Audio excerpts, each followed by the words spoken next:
Yun mga bossing, tapos na natin gawin yung Samurai, no? So nag-install tayo ng MDL, then fender extension, nagparibalot, uwi ito ng Samar. Baka Sabado or Linggo, basta bibeto ng Samar. All good sa to, yan. Pati ang kanyang ignition coil, inayos na rin natin. At saka ang kanyang spark plug cap, syempre.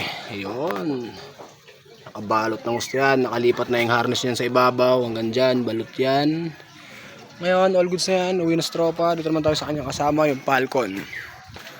So ang gagawin natin dito sa Falcon, re-rebalot din natin to. Alam naman natin na may issue to. Kahit baba pa lang ang odo, nasugat ang kanyang wire dito sa ilalim. So ililipat din natin yan. Tapos kakabitan natin ng underglow, MDL, tsaka loud horn.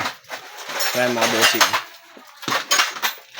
Ayan yung Falcon na sir, ang ganda ng kulay, silver gray yan. So pagtapos na to mamaya mga boss, update tayo.